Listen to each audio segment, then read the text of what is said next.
नमस्कार, मैं दस्तूर उपाध्याय। गाजा के मामले पर पाकिस्तान के पीएम शहबाज और सेना प्रमुख मुनीर बुरे फंसते हुए दिखाई दे रहे हैं, क्योंकि जब से ट्रंप के गाजा शांति बोर्ड पर पाकिस्तान के प्रधानमंत्री शहबाज शरीफ ने साइन किए हैं, तब से तो पाकिस्तान ही नहीं बल्कि कई मुस्लिम देशों में बवाल मचा हुआ है।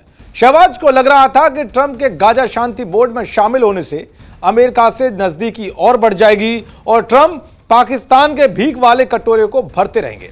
लेकिन अब उन्हें ऐसा करना भारी पड़ गया है, जहां पाकिस्तान में विपक्षी पार्टियां शहबाज के फैसले के खिलाफ उतर आई हैं और इस मुद्दे पर जनमत संग्रह की मांग की जा रही है, जिससे शहबाज और मुनीर के खिलाफ एक तरह से विद्रोह भड़क उठा है। तो इसी बीच आतंकियों का तगड़ा इलाज करने वाला इजरायल भी पाकिस्तान पर भड़क उठा है।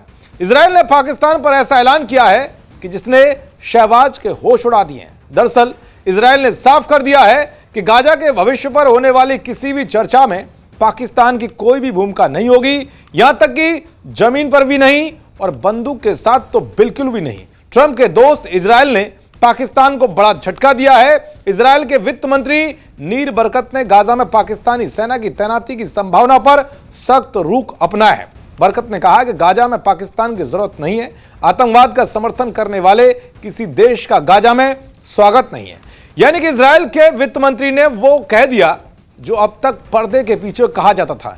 इजरायल का यह बयान आसिम मुनीर और उनकी इस्लामी एकता की रणनीति पर करारा तमाचा माना जा रहा है, जो पाकिस्तान की एक इंटरनेशनल बेइज्जती भी है। यानी बल्कि इजरायल ने भारत की आतंकवाद के खिलाफ वाली मुहिम का समर्थन करते हुए पाकिस्तान को यह बता दिया है कि आतंकवादियों के सरगना कभी भी शांति स्थापित करने का काम नहीं कर सकते। इसीलिए गाजा मामले पर पाकिस्तान को किसी तरह से स्वीकार नहीं किया जाएगा। इजरायल ने पाकिस्तान को आईना दिखा दिया है कि सुरक्षा से कोई समझौता नहीं होगा।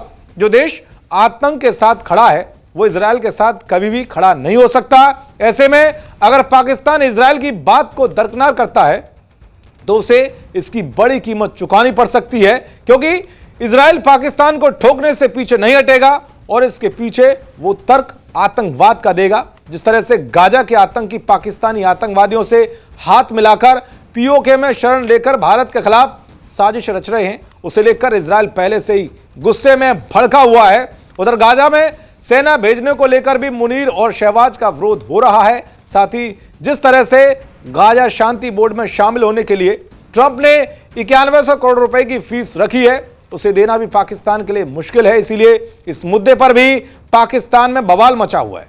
यानी कि गाजा मामले पर ट्रंप की चमचागिरी करने के चक्कर में शहबाज और मुनीर चारों तरफ से बुरे घिर गए। देखते रहिए जी न्यूज़। नमस्कार।